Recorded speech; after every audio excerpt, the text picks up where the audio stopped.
Hello everyone, my name is Louis Piluso. I'm a music producer and professional mixer.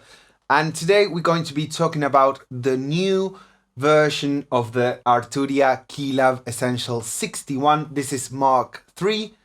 And in this video, we're going to be comparing it to the previous version, Mark 2, and talk about the new features that I absolutely love. I hope you're all excited. And before we jump in, please consider subscribing if you like music production videos and gear review. This is quite a new channel, so I would really appreciate your support and getting to meet you below in the comments. So before we get into the video fully, I want to first of all explain what is a MIDI controller. Basically, it's a keyboard that doesn't hold any sounds inside of it. You have to use external software or external gear to be able to use libraries, and that makes it actually cheaper, and it doesn't give you any kind of limitations of the sounds that you can get. So I think that's great for MIDI controllers. So for everybody who enjoys a good unboxing, let me show you how the keyboard came. So it comes in a cardboard box with everything written on it, because this is one of the most ecological MIDI controllers in the market. So I think it's really cool that they take care of the environment, and the only thing that comes in the box really is the keyboard, a USB-C cable, and a very cute letter with your own unique code so you can register the product. And it also comes with a little quick start guide. So as we can see on the screen right now, we have both versions of the keyboards, one next to each other. The one below is Mark 2 and the one above is the new version. So both versions are very similar in size, so they have the same width. And the new version is a little bit flatter than the other one, so it actually occupies a little bit less space. Both of them have the same kind of keybed. They feel exactly the same. The new one feels a little bit stiffer, which I actually enjoy. But that's probably because it's new and it hasn't been worn in. Then we have the encoders that I do prefer the new ones than the older ones, because, for instance, the knobs offer a little bit more of resistance.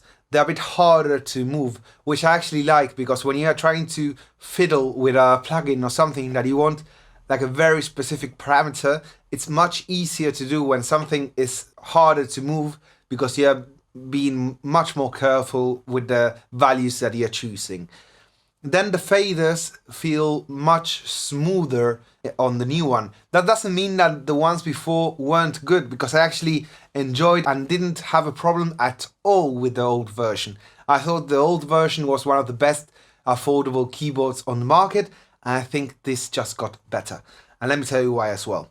So we now have a much bigger screen, so that makes it easier to be able to control, for instance, the Analog Lab, that is the library by Arturia, which you could also do with the version before, but now that it has a bigger screen, it's much easier to navigate and choose your sound. Another difference is that we have bigger pads, and that is a really nice thing, because even though I did use the ones that came on the Mark 2, this one's on Mark 3 feel like they have better sensibility, and you can actually see the amount of light changing the harder you hit it, and also has more space. So if you want to do a drum roll, you can actually do it on a single pad, and on the other one they were a bit smaller, so they were much harder to do a roll. But I don't know, regarding aesthetics, what kind of aesthetic do you prefer, the old one or the new one? Let me know below in the comments.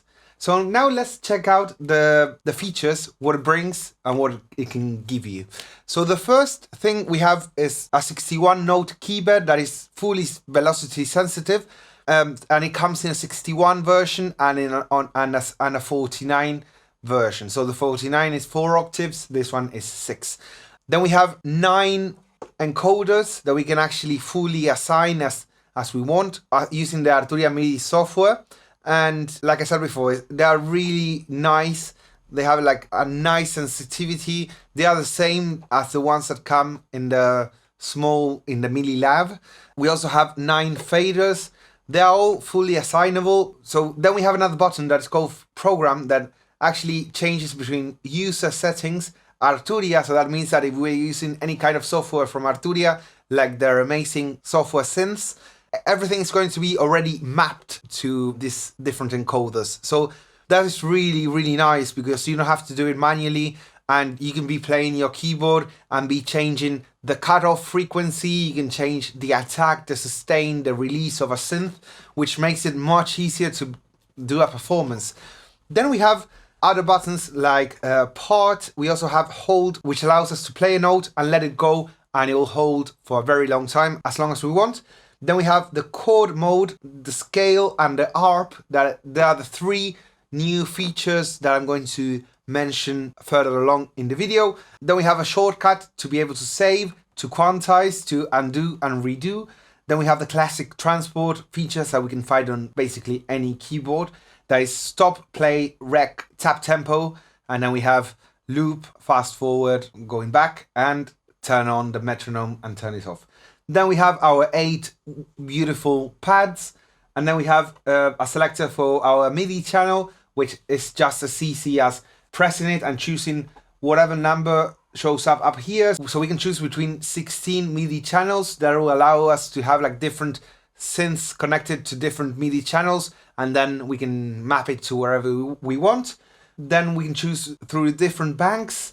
We can have a transport control. We have a plus and a minus, which is really nice because we can actually transport the keyboard in semitones. So for instance, if somebody asks you to play a song or a solo in B, you'll be like, oh damn, there's lots of black keys. So let's just transport it one semitone up and I can play all the white keys and have a wonderful time.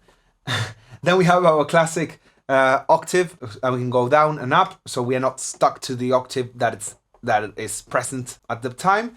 Then we have, of course, the pitch wheel and the mod wheel. On the rear side, we have only 3 things. That is the USB-C connection, the MIDI out, which would allow us to connect it to anything with a MIDI port, and a sustain pedal connection. So let's talk a little bit about the weight of the keyboard and who is this keyboard meant for.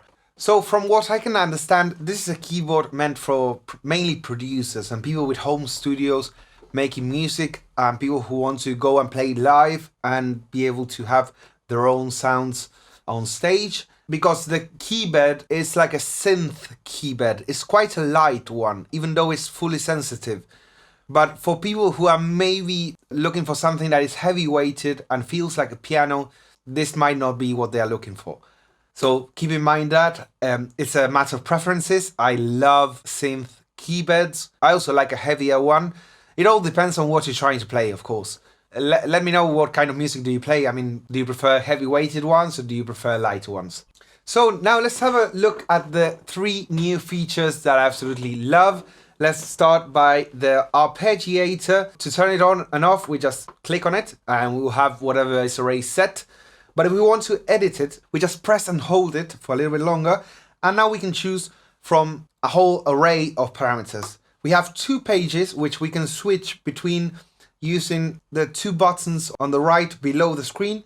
So we can have page number 1 and page number 2 to explain what everything does. If we have, for instance, the first setting is to turn on or turn off the ARP function. If we press the button number 2, it's very intuitive. We can actually see what I'm doing. And we can turn it off and not on and off, but we can also press on the button and it will switch on the screen as well. Then if we go to mode, so we press again and then we go to the next function, that is mode. That is the order in which it's going to play the arpeggiator. So basically an arpeggiator allows you to play a chord and then it will play every note individually in the order and speed that you desire. So first of all, the mode would mean the order in which we play. So we can choose between up, so that will play from the lower keys to the higher ones. Then we can choose down, we can choose up and down and random and different modes. Then we have the subdivision, which means of how many notes it will play in a single bar. So for instance, we can choose 32 notes per bar or 8 or 4. I mean quarter notes, 8, whatever you want. Then we can actually choose the gate, which allows us to decide how long the note will be. So if we want something that is more percussive and more staccato, we can just lower the gate and it will sound shorter. Then we can go to the second page and we can choose to activate the swing, and we can choose whatever percentage we desire. The swing allows you to play like behind the beat. Then we have the rate, that will be the BPM of the speed at which it will play. And then we have sync, so we can choose if it's going to take the tempo from the rate or from an external piece of equipment. Then we can choose the amount of octaves. The amount of octaves means that, for instance, if I just play a C major chord, if I choose 6 octaves, it will play from that onwards, or like whatever mode we have decided. But the good thing is that we only press 3 keys and it will play the whole keyboard by itself. Then we have the chord feature that we can turn it on and off. And what this means is that you can play only 1 key and it will play a full chord, which you can choose from the ones that Arturia has for you, or you can make your own chord. To make your own chord is very easy. You just hold chord and then you just play the order of notes that you like, and then you hit the note and it will play whatever you want. It's really easy. Then we have the chords that Arturia offers us, with which we just press, and we can have different presets and just switch. We can choose a major 9th, a major 7th, a sus4, a sus2, minor triad. I mean, the list is huge. I'll put it on the screen right now. And that's very useful, for instance, for people who play house music, because normally you have like a major 7th and you just play it with 1 key and switch keys all the time. And that allows you actually to be playing maybe another synth or a drum machine at the same time. And then we have the third new feature, that is scale. So scale is really cool because it can actually help you out a lot. Because, for instance, I don't know if this has happened to you, let me know in the comments. But maybe you go to a jam session and there's somebody there that is an academic musician and they just want to show off everything they can play. So when you are like trying to jam and play with them and you say, oh, in which key are you playing? And they'll say, well, I'm playing in D Dorian. And you're like, gosh, I haven't studied the modes yet. So it's very easy. You can say no problem there. And you just click on your scale and you can choose a preset and you can choose the root. So I can choose D, and then I can choose the type and I can choose major, minor, Dorian. There we go. And every note you play will be inside of the scale. So let me know which of these 3 new features do you like the most. For me, it's the arpeggiator first, then the scale, and then the chord. The ARP feature really excites me because I have lots of analog synths that don't allow you to do arpeggios. So, for instance, my MS-20 from Korg, I can connect it to this, so I can play different arpeggios that I wouldn't be able to do otherwise. So there are way more features that this keyboard can give you. Let me know what else you would like to see on this channel. If you want me to go deeper into any of these features that I showed today, I'll be more than happy. And if you enjoyed this, first of all, I want to thank you for staying until this part of the video. Please like, share, comment, and show your support, and subscribe if you haven't yet. And I'll see you in the next video. I'll leave you here a video of when I went to visit the offices of Arturia. It was a lot of fun.